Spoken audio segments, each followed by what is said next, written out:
मनुष्य को कामांध होने से, क्रोधांध होने से, लोभांध होने से, मोहांध होने से और मात्सर्य में अंध होने से रोकता है। क्योंकि इनमें से एक भी अंध हुआ व्यक्ति ईश्वर को, गुरु को, अपनों को, परायों को छोड़ो, वो स्वयं को भी नहीं पहचानता है। और जो स्वयं को नहीं पहचानता वो किसी और को क्या पहचानेगा। इसलिए जीवन का श्रेष्ठ समय कौन सा है? जीवन का श्रेष्ठ समय है जब गुरु प्रदत्त सत्संग की प्राप्ति जीव को हो जाए। इस दुनिया में सबसे सहज, सबसे सरल सत्संग है और इस दुनिया में सबसे कठिन सत्संग की भावधारा को ग्रहण करना है। कहते हैं माता पिता के दिए संस्कार और अपनी की हुई साधना और गुरु कृपा के फलस्वरूप ही मनुष्य सत्संग श्रवण करने के उपरांत उसे समझने का उपयुक्त हो पाता है। कल हम चर्चा कर रहे थे कि रावण के जीवन में सब कुछ था। कर्मकांड थे, यज्ञ थे, हवन थे, मंत्र थे, ऋचाएं थीं, अभिषेक था, पर रावण के पास गुरु का सत्संग नहीं था। इसलिए उसकी बुद्धि कभी शुद्ध नहीं हुई। और वो रावण जो अयोध्या से भी बड़ी नगरी में रहता था, अयोध्या में केवल एक कनक भवन है, छोटा सा, और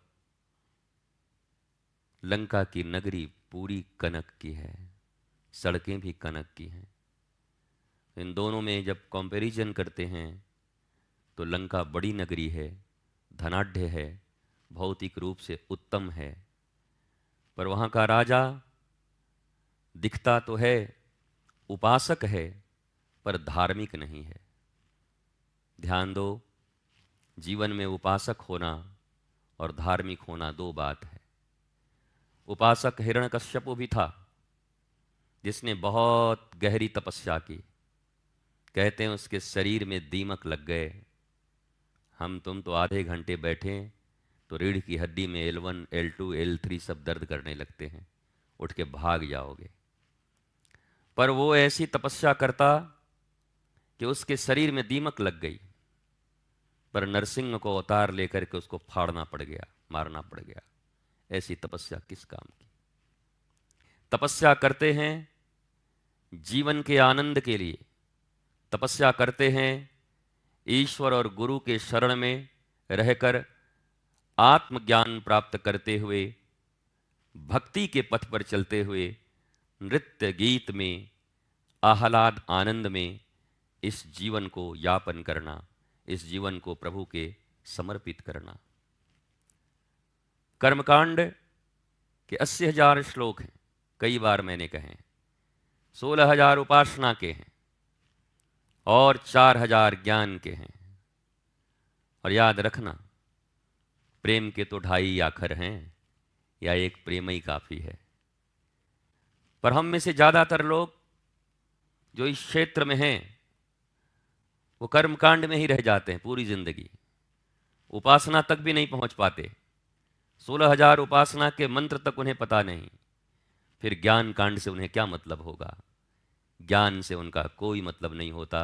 और याद रखना, ज्ञान के बिना भक्ति भी उपलब्ध नहीं होती। भक्ति अर्थात वो मेरे सब कुछ हैं, उन्हीं के चरणों में सब कुछ है, यह ज्ञान होना ही भक्ति का प्रारंभ है।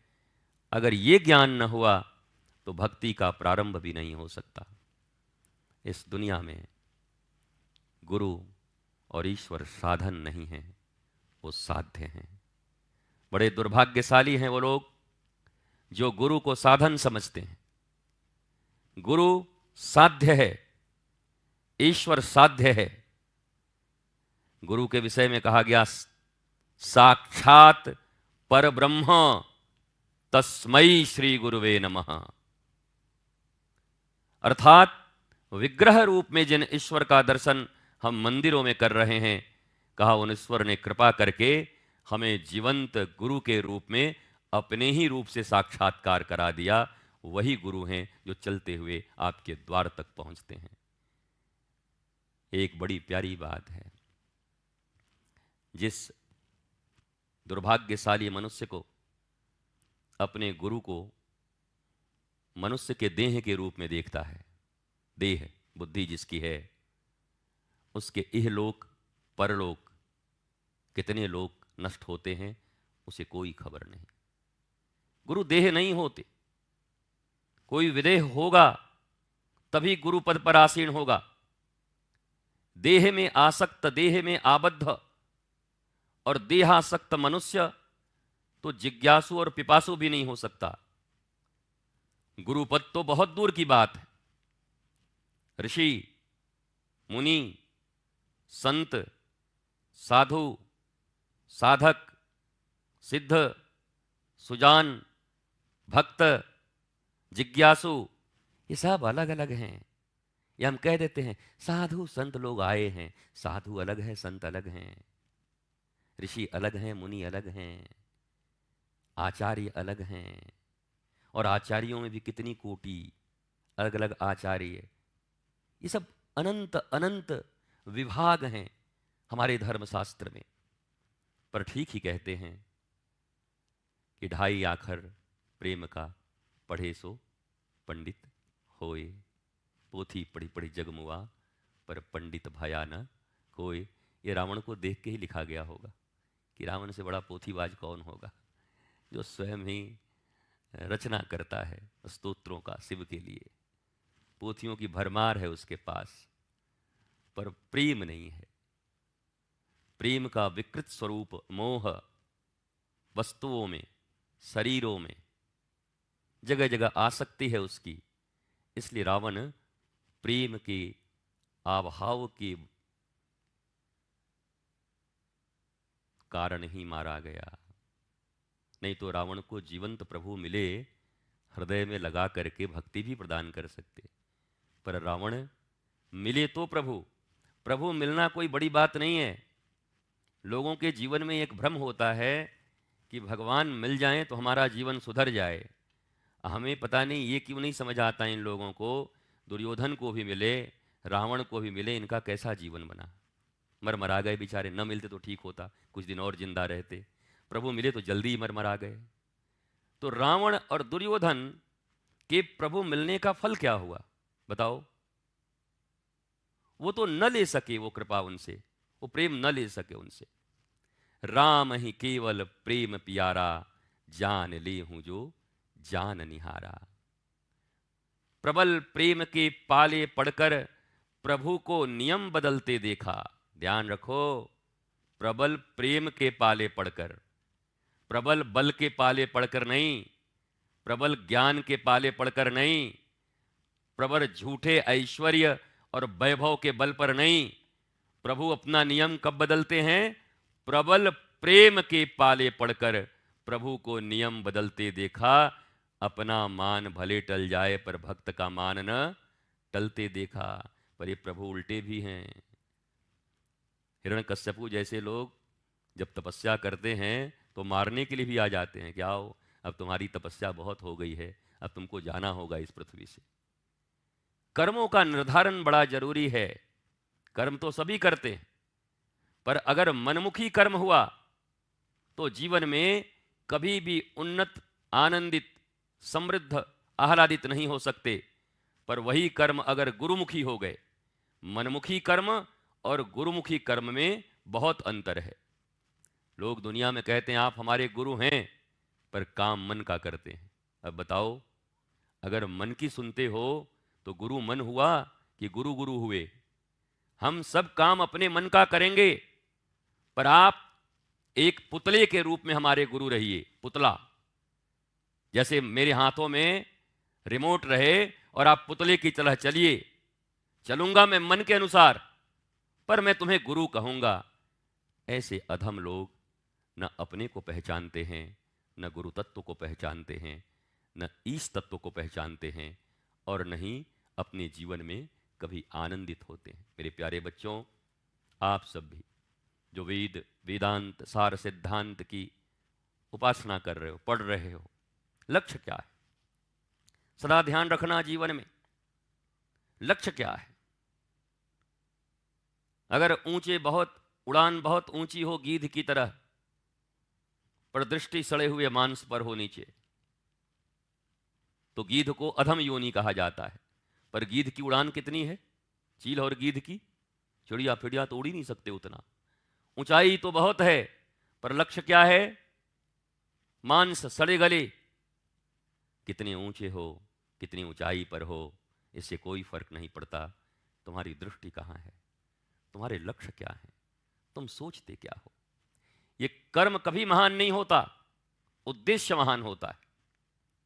मैंने कई बार कहा, मेघनाथ के द्वारा किए जा रहे यज्ञ को भगवान राम ने भ्रष्ट करवा दिया। बताओ, जो भगवान राम यज्ञों की रक्षा के लिए विश्वामित्र जी के साथ गए कि यज्ञ की रक्षा करनी है, वही लंका में जब वो यज्ञ कर रहा था, भगवान ने कहा पहले इसको भ्रष्ट करो। प्रभु कभी यज्ञ की रक्षा करते हैं तो गलत उद्देश्य के साथ किए गए सही कर्म को भी ध्वस्त कर देते। कर्म जो विधि है वो महान नहीं है, उद्देश्य क्या है? गोपियों ने अपने चरण रज झाड़ करके दे दिए भगवान को, तो नारद जी ने कहा, अरे तुम्हारी चरण रज अगर भगवान अपने मस्तक पर रखेंगे तो नरक तो न हो जाएगा? गोपियों ने कहा, स्वर्ग और नरक की चिंता तू कर नारद, हम तो अपने प्रियतम के लिए जीती हैं। ले जाओ और जा करके कृष्ण के मस्तक पर रख देना, वो ज्वर से मुक्त हो जाएं। हम करोड़ नरक भोगने के लिए तैयार हैं, पर मेरे कृष्ण एक घड़ी को भी ज्वर भोगें ये हमें मंजूर नहीं है। ये प्रेम है गोपियों का। इसलिए नारद जी को लिखना पड़ा, जब वो भक्ति सूत्र और प्रेम सूत्र लिख रहे थे तो यथा ब्रज गोपिका नाम उन्होंने लिखा भक्ति सूत्र में कि भाई भक्ति किसे कहते हैं? बोला यथा ब्रज गोपिका नाम। ब्रज गोपियां कि केवल जीवन का कोई अध्ययन कर ले तो समझ ले उसको भक्ति मिल गई, उसको भक्ति आ गई। और उन्होंने क्या किया था? कोई बहुत विधियों का पालन तो नहीं किया गोपियों ने, शिकायतें भी करती, लड़ाइयां भी कर लेती, झगड़े भी कर लेती, पर उद्देश्य बड़ा पवित्र था। मेरे कृष्ण, मेरे कान्हा, मेरे प्रियतम, इनको कहीं कोई कष्ट न हो।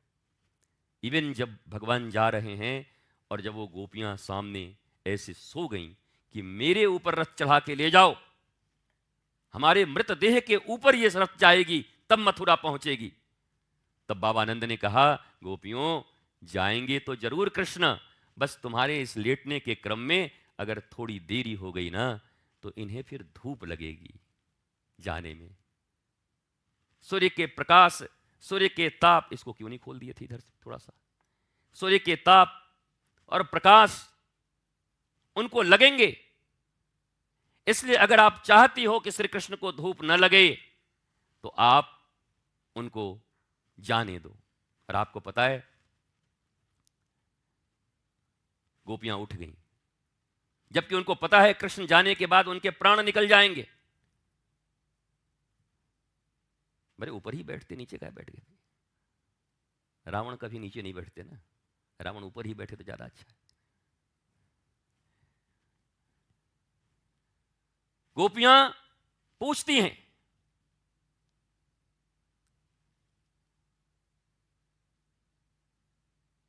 कि आपके जाने के बाद मेरे प्राण बचेंगे नहीं,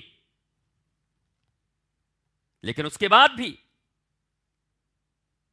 गोपियों ने कृष्ण को धूप न लग जाए, केवल इस एक व्यथा के कारण गोपियां उठ गईं और अपने प्राणों से प्रिय कृष्ण को जाने देने के लिए तैयार हो गई कि जाएंगे तो पक्का धूप न लग जाए हमारे सांवरिया को। प्रेम की उच्चतम पराकाष्ठा है। ये आडंबर, ये ढोंग, ये पाखंड, ये झूठ, ये कपट, ये भक्ति नहीं हो सकती कभी भी। हनुमान जी की तरह जिसने अपना मान त्याग दिया हो, जिसकी अपनी कोई पहचान नहीं हो, जो गुरुद्वार में भी अपने पहचान के लिए मर रहा हो, अपने पहचान के लिए जद्दोजहद कर रहा हो, वह मनुष्य कभी भी हनुमान के पथ पर और गुरु के पथ पर नहीं चल सकता। वह मनुष्य कभी भी भक्त नहीं हो सकता। वह निज सम्मान के लिए मर रहा है। और याद रखो, हनुमान वही बन सकता है जिसने निज सम्मान का परित्याग किया हो। किस बात का सम्मान? एक क्षण में ये श्वास और धड़कन निकल जाएंगे, एक क्षण में। किस बात का सम्मान, किस बात का अभिमान, किस बात का अहंकार? पर कहते हैं जब नास मनुज पर छाता है तो पहले विवेक मर जाता है। जिस मनुष्य के जीवन में उसके विवेक की मृत्यु हो जाती है, उस मनुष्य का नाश उसी दिन तय हो जाता है। उसके सर्वनाश और विनाश को कोई नहीं रोक सकता। वो विवेकहीन हो जाता है। विवेक उसके पास है नहीं। जहां ईश्वर भी, जहां भगवान भी, जहां गुरु भी केवल दौलत के साधन हो और शोहरत के साधन हो, ऐसे लोग भक्ति तो क्या, राक्षसी वृत्ति के भी योग्य नहीं है। इसलिए सावधान रहो साधकों। जीवन में अगर साधना करनी है तो हनुमान जी महाराज का अवलंबन उनके ज्ञान के अनुरूप। ये सैकड़ों बार हनुमान चालीसा पढ़ने से कुछ नहीं होगा। ये लाखों लोग देख रहे होंगे, भारत के बड़े बड़े मनीषी और विद्वान देख रहे होंगे, बड़े बड़े हनुमंत कथाकार देख रहे होंगे। 100 नहीं 1 करोड़ बार भी पढ़ो, कुछ नहीं होने का। जैसे रावण के किए गए सारे यज्ञ ध्वंस हो गए, जैसे हिरण्यकश्यपु के किए गए सारे यज्ञ ध्वंस हो गए, ऐसे ही कुकर्मी, पापियों और जो वास्तव में विवेकहीन हैं, उनके द्वारा किए गए दिखने में सत्कर्म भी उन्हें असत का फल प्रदान करते हैं। उनका परिणाम अच्छा नहीं होता है। और यह बात एक एक साधक को, एक एक मनुष्य को अपने जीवन में अपना लेनी चाहिए। और याद रखो, जब विश्वामित्र जी और वशिष्ठ जी के बीच में भी युद्ध चलता था, दोनों ऋषि हैं महाराज, लेकिन विश्वामित्र कभी जीत नहीं पाए। तपस्या इतनी बड़ी थी, इतनी बड़ी कि विश्वामित्र के बराबर तपस्या वशिष्ठ नहीं करते थे। लेकिन एक अहंकार, कहते हैं एक बार जब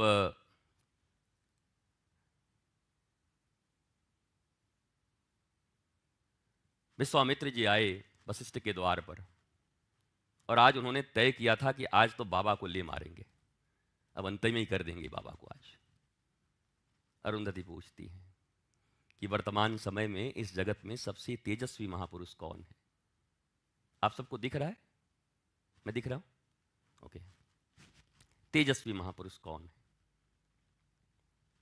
देखिए, इतनी शत्रुता है, विश्वामित्र इतनी शत्रुता रखते हैं वशिष्ठ जी के प्रति, पर वशिष्ठ जी कहते हैं कि वर्तमान समय में विश्वामित्र से बड़ा तेजस्वी महापुरुष और तपस्वी महापुरुष कोई नहीं है। सोई विश्वामित्र जी के हाथ से फरसा गिर गए। मैं जिनके विरोध में लगा हूं, मैं जिनको मारने के पीछे लगा हूं, वो मुझे इतना बड़ा ऋषि मानते हैं। तो बोला, फिर उनमें कुछ कमी भी है क्या? बोला, बस एक अहंकार की प्रवृत्ति ही उन्हें ब्रह्मर्षि नहीं बनने दे रही है। और उसी समय फरसा छूटा और कहते हैं वो वशिष्ठ जी के चरणों में लेटे। तब तक वशिष्ठ जी ने उठा के, अरे अहो ब्रह्मर्षि, अहो ब्रह्मर्षि। कहा भी ये गया था कि जब तक तुमको वो ब्रह्मर्षि नहीं कह देते तब तक तुम बनोगे ही नहीं, चाहे कुछ भी हो जाए। और तत्काल उठा लिया, अहो ब्रह्मर्षि, अहो ब्रह्मर्षि। और फिर तो नेत्रों के जल से मानो सिंचित कर दिया। विश्वामित्र जी के नेत्रों से अहर्निश अश्रु बहने लगे। हे हे गुरुदेव, हे वशिष्ठ, मैं आपकी करुणा को पहले क्यों नहीं पहचान पाया? क्यों आपसे प्रतियोगिता कर रहा था? क्यों आपके पीछे मैं पड़ा था? क्यों मैं अन्य चीजों की और तपस्याओं के पीछे और अन्य चीजों के पीछे पड़ा था? अरे एक दिन आपके चरणों में आकर गिर जाता, मेरे अहंकार का समर्पण हो जाता और उसी दिन आप मुझे गले से लगा करके ब्रह्म ऋषि कह देते और मेरा काम बन जाता। जो काम धन से, वैभव से और बल से, धन बल, जन बल, बाहुबल, इससे बड़ा काम नहीं होता। समझ लो दुनिया में, अगर दुनिया में ये धन बल भी हो, जन बल भी हो, बाहुबल भी हो, समाज बल भी हो, पर जिनके भीतर गुरुबल या आत्मबल न हो, वो कभी भी सफलता को प्राप्त नहीं कर सकते, कभी भी जीवन में आनंदित नहीं रह सकते। ये कोई बल काम नहीं आते दुनिया में। ये बड़े बड़े बाहुबल, बड़े बड़े धन बल, जन बल, ये कुछ काम नहीं आता। काम आता तो गुरुदेव के ज्ञान से प्राप्त आत्मबल काम आता है। आत्मबल, क्योंकि गुरु के बिना आत्मज्ञान हो नहीं सकता, वह आत्मबल ही काम आता है। आप सब अपने जीवन में आनंदित रहिए, प्रसन्न रहिए, मस्त रहिए, किए हुए अपराधों को निरंतर स्वीकार करते रहिए। याद रखो, एक बात सदा याद रखना, जीवन में अपराध हो जाना मनुष्य का धर्म है। इस मनुष्य योनि में आए हैं तो वो हो ही जाएगा, पर अपराध का स्वीकार न करना फिर राक्षसत्व की ओर, असुरत्व की ओर जाने का मार्ग खुल जाता है।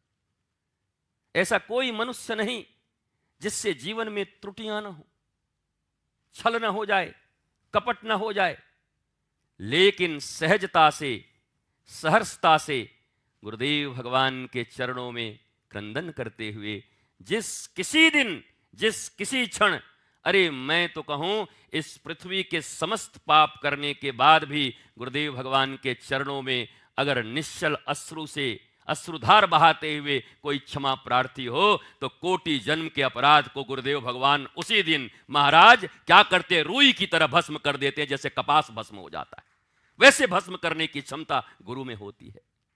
पर अस्वीकृति तुम्हें असुरत्व की ओर ले जाती है। जीवन में मैंने जीवन में जितने वर्ष भी अपने गुरु की सेवा की सशरीर, मैं अपने इस धर्म दंड की सौगंध और शपथ लेकर कहता हूं, क्षण मात्र और लेश मात्र के लिए भी मेरे हृदय में उनके सेवा के प्रति कपटता नहीं आई।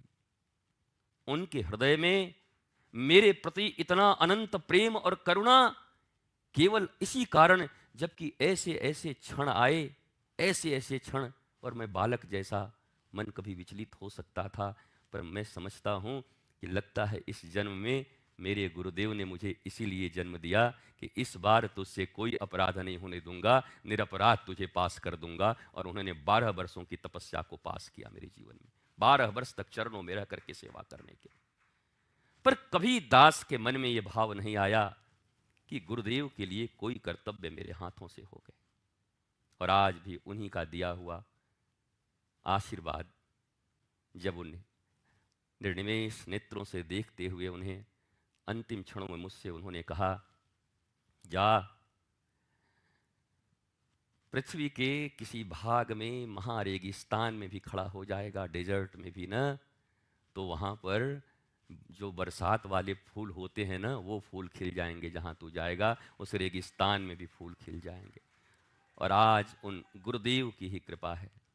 मैं कौन सा विद्वान हूँ, इस देश में इतने बड़े बड़े विद्वान हैं, इस देश में इतने बड़े बड़े ऋषि हैं, इस देश में इतने इतने तपोनिष्ठ ब्रह्मचारी हैं, मैं अबोध हूँ उनके सामने, मेरी कोई तपस्या नहीं है। फिर भी अब मैं समझ पाया कि जीवन में तपस्या इत्यादि एक तरफ और गुरुदेव की निश्चल कृपा एक तरफ, जिसको प्राप्त हो गई तो गुरोर भजन विक्रमात्, अगर कोई आज तक विक्रमशाली हुआ है तो गुरु के भजन से हुआ है। मेरे गुरु भजनानंदी थे और उन्होंने मुझे अपना भजन दिया है, और ये दास उनके बल पर ये विक्रम प्राप्त करता है। आप सब भी अपने जीवन में अनंत आह्लाद में रहें, प्रसन्नता में रहें, जीवन के श्रेष्ठ मार्ग पर चलते रहें। फिर ये कहते हुए जीवन के हर दशा में, हर दिशा में हनुमान जी की तरह बहुत सिंसियर होकर और बहुत दिव्य भावना से सीरियस होकर अगर राम जी को कोई सेवा मिले तो करने में चूकना मत। नहीं, हनुमान जी को जहाँ कठिन लगता वहाँ कह देते अरे भगवान है खुदे कर लेंगे। नहीं, हनुमान जी ने छोटा काम भी नहीं छोड़ा। क्यों? कहा नहीं नहीं, प्रभु ने दास के ऊपर भरोसा किया है, मुझे प्रभु बड़ा बनाना चाहते हैं। और क्या किया राम जी ने? मैंने कल भी कहा था, अरे किसकी मजाल जो राम जी की पत्नी छू दे महाराज। मतलब जानकी जी को छू दे। अब भ्रिकुटियों से त्रिलोक का विनाश कर सकते हैं प्रभु, पर फिर भी पत्नी का हरण करवाते हैं। क्यों? बोला गली गली में हनुमान जी की पूजा करवानी थी अपने दास की, इसलिए उन्होंने अपने पत्नी का भी हरण करवा लिया। हनुमत पूजा करवानी थी अपने दास के लिए, अपने दास के भावना के रक्षा के लिए, और गली गली में उनका पूजन हो। प्रहलाद जी की भावना जैसे मैंने कभी सुनाई थी आपको। आप सब ऐसे ही स्वस्थ रहें, मस्त रहें। एक बात सदा याद रखना, गुरु आत्मज्ञानी होते हैं।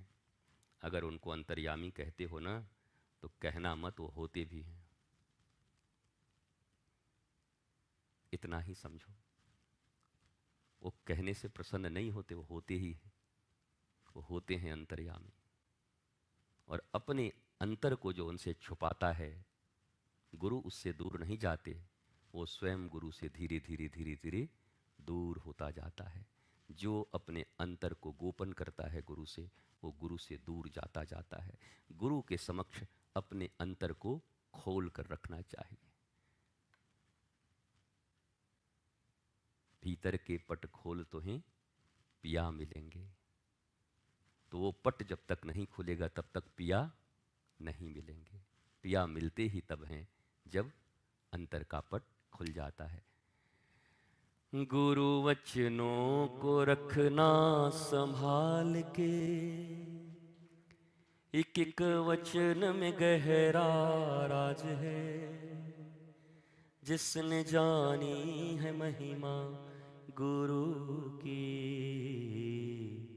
उसका डूबा कभी ना जहाज है। बीज पड़े और अंकुर न फूटे, ऐसा कभी नहीं हो सकता। ध्यान रखो, कर्म करे और फल ना भोगे, ऐसा कभी नहीं हो सकता। कर्म करने में तो होशियार है, फल भोगने में बड़ा ही लाचार है। हो जिसने जानी है महिमा गुरु की, उसका डूबा कभी ना जहाज है। गुरु वचनों को रखना संभाल के, एक एक वचन में गहरा राज है। जिसने जानी है महिमा गुरु की, उसका डूबा कभी ना जहाज है। गुरु परिपूर्ण समर्पित तू हो जा, कि धोखा कभी नहीं खा सकता। ये दुनिया में जितने धोखा खाए हुए लोग हैं ना, ये परिपूर्ण नहीं है। जो भी तुमको मिले, हमको तो धोखा दे दिया। बताओ, हमको गुरुजी ने धोखा दे दिया। बस समझ लो, वो परिपूर्ण कभी नहीं है। महा धोखेबाज फ्रॉड हैं खुद ही। वो फ्रॉडिज्म करने आए थे तो क्या हो गया? बोलो।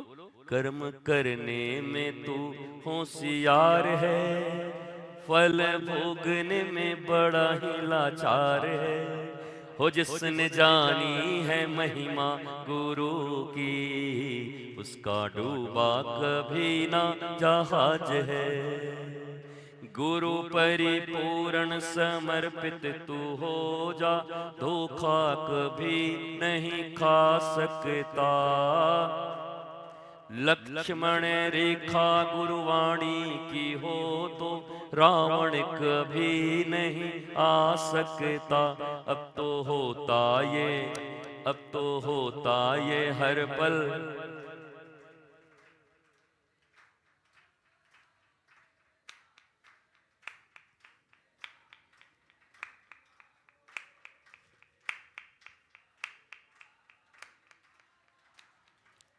और ये वाला तो एकदम एसपी के लिए है। अरे ठोकर लगे और सदगुरु ना संभाले, ऐसा कभी नहीं हो सकता। और जब हम पुकारें और वो न आए, ऐसा कभी नहीं हो सकता। उनके हाथों में सौंप दे हाथ तू, वो तो अंग संग तेरे साथ हैं। हो जिसने जानी है महिमा गुरु की, उसका डूबा हाय हाय डूबा, डूबा डूबा डूबा कभी ना जहाज।